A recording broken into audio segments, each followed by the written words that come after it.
people born wicked, or do they have wickedness thrust upon them? You're green. I am.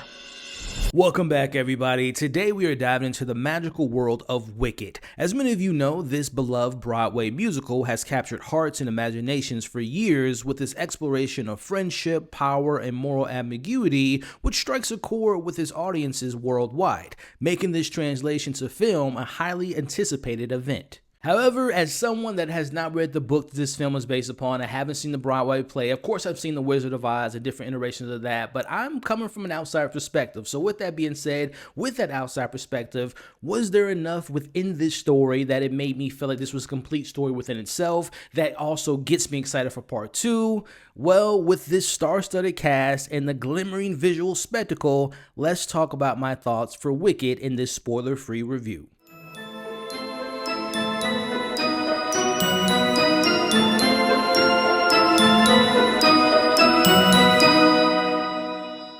But first, let's get the conversation going in the comments below. Let me know, what perspective are you coming from? Have you read the book? Have you seen the Broadway play? What was your anticipation level for this film? And more importantly, once you've seen the movie, what worked, what didn't work? What were your standout moments, your favorite songs? What were some things that you thought were much different than the Broadway play than the movie? Which one do you prefer? Let's talk about it all in the comments below. Now, this film is brought to us by the director Jon M, who's had quite a career thus far, and personally, I've been a fan of his work with the Crazy Rich Asian film and also In the Heights, but this is his biggest undertaking of his career, and I thought for the most part he delivered the goods. Now, I thought that his style, but more importantly his experience with working with films that have song and dance numbers, really came through as something that allowed the grandness of this world to really shine through, and he definitely captures the sense of fantastical and allows you as the audience to feel like you're witnessing magic on screen in a lot of ways. Seriously, this is no easy feat to bring this beloved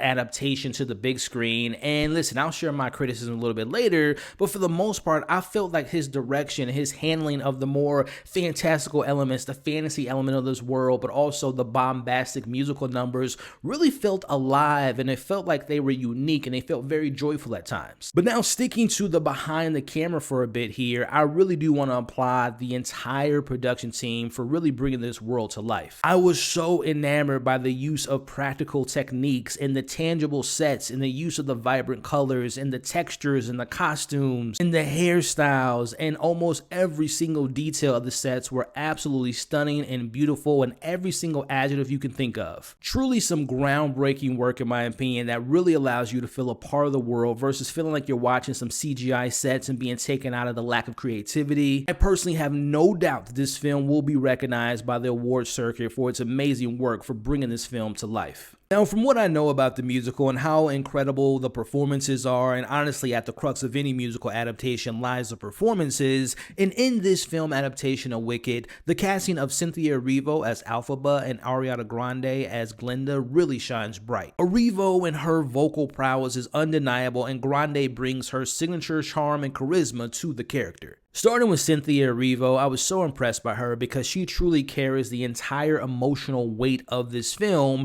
as her character has to deal with her feeling alienated by others because of her skin color, and she doesn't allow that to stop her from being herself, and that is, I think, something that everyone can relate to on some type of level, even if it isn't related to color. Her character's journey of discovering her true identity and literally finding her voice is what makes her arc so compelling, so inspiring, and you'll notice a little nuance and detail of her character gaining confidence as the film goes along, which honestly leads to maybe the strongest element of this film, which is towards the end of the movie. Look, man, I've been a fan of Cynthia Erivo's for a very long time. Like, I remember seeing her in Broad City, and of course in 2018 when she really hit the scene, she was in Widows and also Bad Times at the El Royale, and I just said to myself, oh, she is a star. And I know she's been doing some great things on Broadway, but I feel like this performance, this movie will really put her on the map. Like, she will be a household name now, and deservedly so, because she is pretty spectacular in this role. Now, for me, the biggest surprise and the most pleasant one as well was the chemistry of the two leads, but speaking directly about Ariana Grande, she was extremely entertaining, but more importantly, she was extremely funny. I thought that she absolutely nailed her character's personality of being this self-centered beauty comes first and it's all about the outside that matters versus the inside perfectly. This role of hers reminded me of her character from Scream Queens, but again, it's the comedic timing that really worked for me in her in this role, and I was very surprised by how much I enjoyed her performance. But seriously, combining them together, I really enjoyed their chemistry. Like, they are the best things working for this film as far as performances go. Like, I enjoyed them individually, but again, them together really works. I like how their arcs kind of work together, but this brings me to my next point, which is why you cast these two, and that is the incredible performances from a vocal standpoint. Like, the singing from them two, on point. Seeing this in IMAX paired with the audio, you really get to hear and appreciate the vocal range of both performances, and it really permeates through the musical scenes, and they just knocked it out of the park. Now, sticking to the musical elements of this film, there were two songs that really stood out to me that I really enjoyed, and again, knowing that there is a whole audience that has bought the soundtrack that plays it on repeat, for me, the two songs that stood out was Popular. I really enjoyed that song, and I love the performance by Ariana Grande in that song, but then there's the song, I want to say, Defining Gravity. Again, I'm an outsider, so please, if I'm mixing up these songs, correct me in the comments, but I believe it's called Defining Gravity.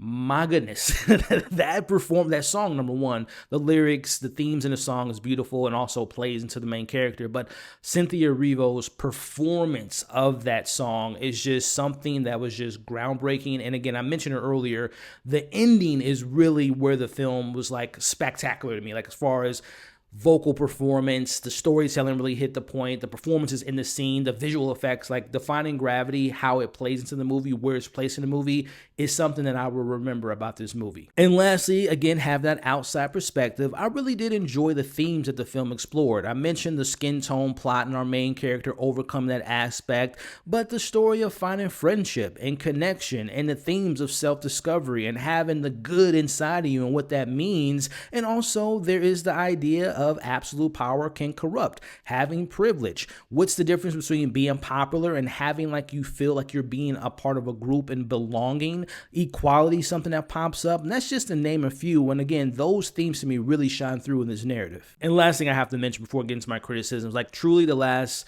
15, 20 minutes of this film are like what you go to the movies for. Like, it is pretty spectacular the way they conclude this story. But that leads me into my criticisms. Now, I will say, I know there will be some out there that are super engrossed by the spectacle of the film, the performances, the musical numbers, and you all might disagree with me, but I gotta say, this movie clocks in about 2 hours and 45 minutes. For me, the movie was way too long. And I say that because I felt the second half of the film kind of meanders and it hits a point that felt very uninteresting for me personally. Now, to detail those moments without giving too much away, I felt like the film put a focus on the supporting characters that didn't really move the needle for me. Now, those supporting characters I'm referring to are the Prince, Nesero, Bach, and literally everything involving the animal subplot. Now, I just want to set this clear. It has nothing to do with the performances. I thought that most performances across the board were pretty solid, if not great, but it all boils down to me by how the supporting characters were written. For example, you have Jonathan Bailey, who I like as an actor, but he plays the Prince, and you think he's going to be this one thing, but he has more feelings, he has a more emotional depth than you initially thought, but I didn't buy into the romantic angle from the character, and I didn't feel like this particular love triangle that happens in the film didn't feel earned for me. But speaking to the romance of this film, Nesteros and Bach to me felt like afterthoughts. Like, I was really bored by those characters. I felt they were actually kind of unnecessary to the overall story, especially this unspoken love triangle of the love interest that Bach has for another character. Staying with Nesteros, I felt like the relationship between her and her father, her and her sister was also forgotten about. Like, we opened the film with them and seeing how she's in a wheelchair and her sister has her skin color and the dad hates the sister. Like, that was like literally the crux of like the first half of the film in some parts, or at least the first like 15-20 minutes. But then as the film goes on, she becomes lost in the sauce. Her, again, the relationship between the sisters just don't go anywhere at all. And then their dad is just like, he's there, and then I don't want to give too much away, but then something happens to him. He's just like, why should I care? Because to me, the film didn't flesh their relationships out enough for me to actually care about what happens with these characters. Again, I just personally felt that the supporting characters in the film were written so generic and bland. Now, of course, there's a part two. They might have more to do, but I'm just focusing on part one. I just feel like they didn't work in this film. And again, when they're in the forefront more in the second half of the film,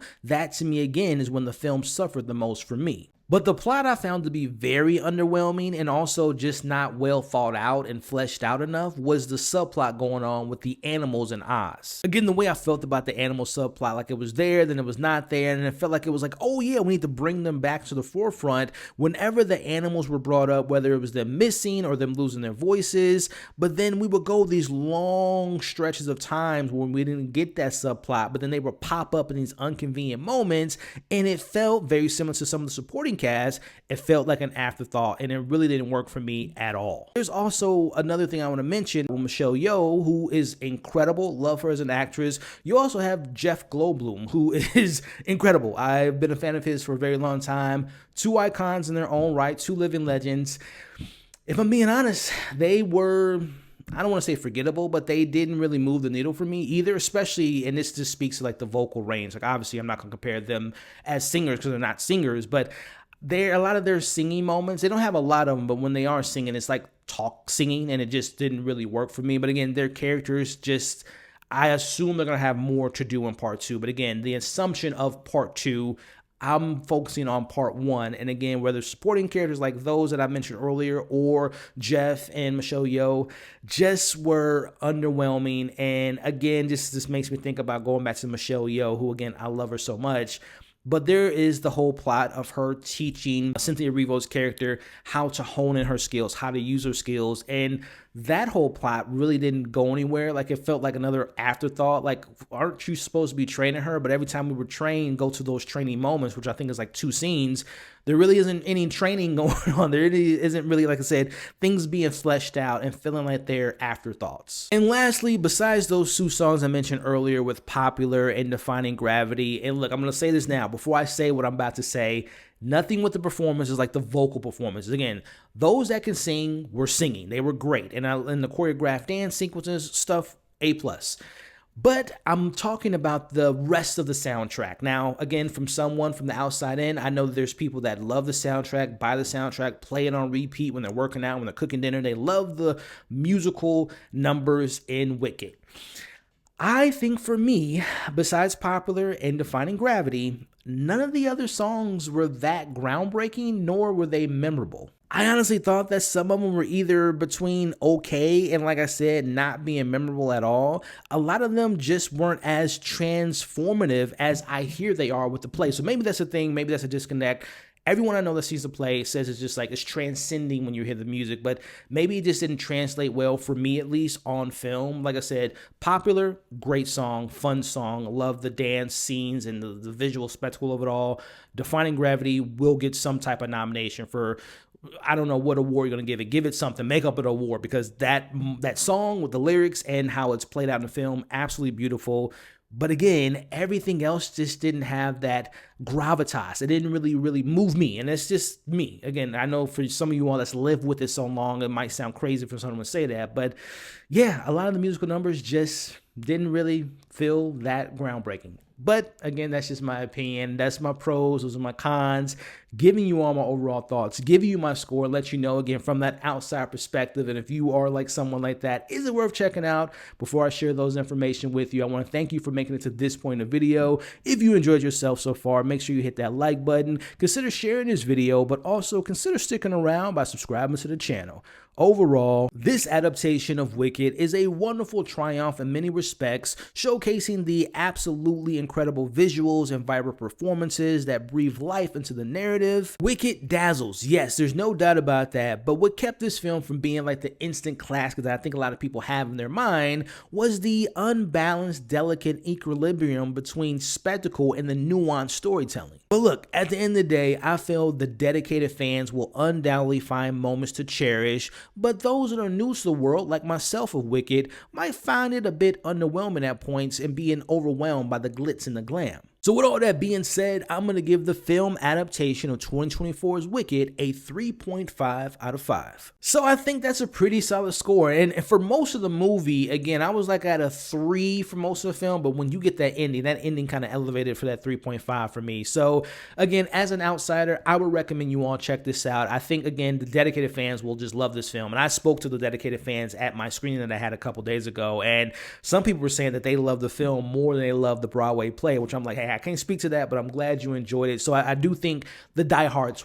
this will be their #1 film of the year and probably be like an event film for them of their lifetime, potentially, before obviously part 2, which before we wrap this up, I do want to speak to the part 1 and part 2 of it all, because they haven't really advertised it as a part 1, part 2.